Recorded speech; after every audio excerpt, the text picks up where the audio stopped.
आप सबों को जय मसीह की। मैं हूं आपका मित्र अजीत होरो। मित्रों, बहुत बहुत धन्यवाद करता हूं कि पिछले दिनों से लगातार आप इस पॉडकास्ट को सुन रहे हैं।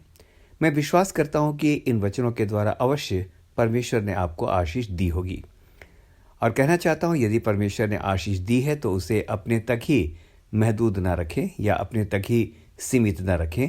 आप दूसरों के साथ भी अवश्य इसे साझा कीजिए।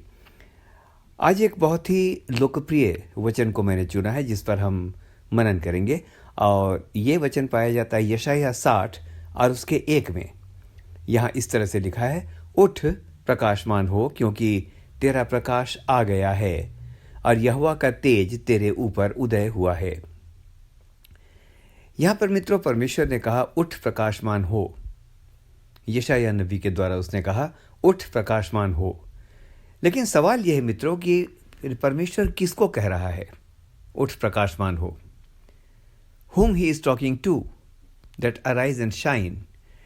मित्रों, अगर हम वचन को ध्यान से पढ़ें तो हमें पता चलेगा यशायाह नबी इस्राएल को कह रहा है, जो कुचले हुए हैं, जो अपने राजा की प्रतीक्षा कर रहे हैं, जिन्होंने अपना सब कुछ गंवा दिया है और सारी आशा खो दी है, जिनको यह लगता है कि भविष्य में अब और कुछ नहीं हो सकता, उनको परमेश्वर का वचन कहता है उठ और प्रकाशमान हो, क्योंकि तेरा प्रकाश आ गया है। मित्रों, नया साल आने वाला है और पुराना साल जाने वाला है। शायद पुराना साल आपने बहुत मायूसी में गुजारा, कर्जे में गुजारा। यदि मुझसे पूछें तो मैंने अपना ये साल जो अब जाने वाला है, अधिक से अधिक मैंने बीमारी में गुजारा।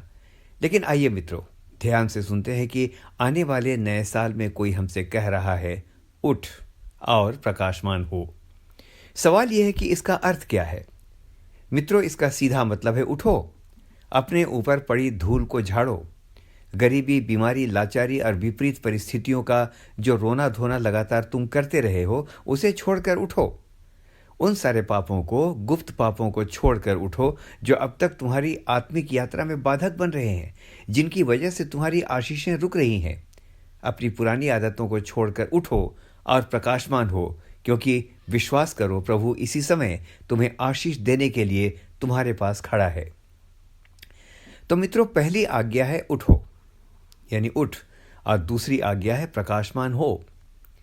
अक्सर मैं ये लोगों से कहता हूं कि अक्सर प्रभु और हमारे बीच एक बात या लड़ाई हमेशा चलती रहती है। वो कहता है उठ और प्रकाशमान हो, हम कहते हैं प्रकाशमान कर, तब हम उठेंगे।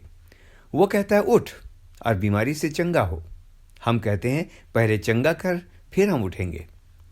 वो कहता है उठ और आशीषों के भागी हो, हम कहते हैं प्रभु ये कैसे संभव है, पहले आशीष दे, हम तब उठेंगे। लेकिन मित्रों, इस समय एक बात को स्मरण रखें कि परमेश्वर के काम करने का तरीका बिल्कुल अलग है। वो हमारी तरह काम नहीं करता। वो चंगा करके नहीं कहता है अब तू चंगा हो गया है।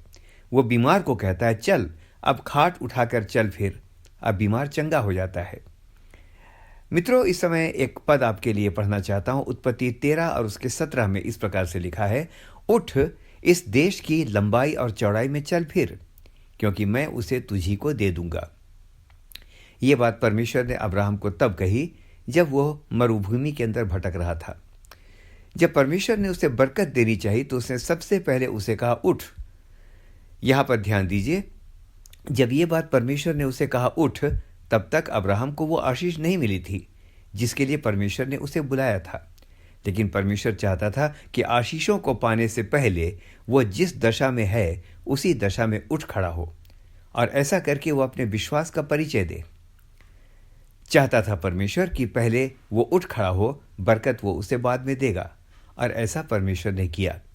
तो मित्रों, आइए, नया साल जबकि आने वाला है, अपने आप को तैयार करें, सारी पुरानी बातों को छोड़कर उठ खड़े हों और परमेश्वर से कहें, प्रभु अब मैं उठ खड़ा हुआ हूं, अब तू मुझे बहुतायत के साथ बरकत दे।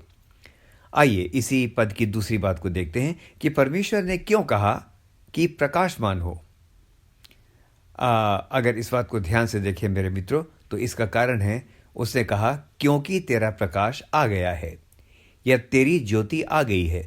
मित्रों, परमेश्वर यूं ही नहीं कह रहा है उठ, और आगे परमेश्वर की कोई योजना हमारे लिए नहीं है, ऐसा नहीं है। उसके पास एक योजना है। वो कहना चाहता है उठ, और इसके पीछे कारण है, क्योंकि तेरा प्रकाश यानी मैं स्वयं तुम्हें छुड़ाने के लिए, तुम्हें चंगा करने के लिए, तुम्हारे आत्मिक जीवन को बढ़ाने के लिए मैं आ गया हूं। उठ प्रकाशमान हो, क्योंकि तेरा प्रकाश आ गया है। मित्रों, पहला यूहन्ना 1:5 में वचन कहता है परमेश्वर ज्योति है। और यदि हम विज्ञान के नियम को देखें तो हम जानते हैं कि प्रकाश सीधा चलता है या सीधी रेखा में चलता है, वह टेढ़ा मार्ग जानता ही नहीं है।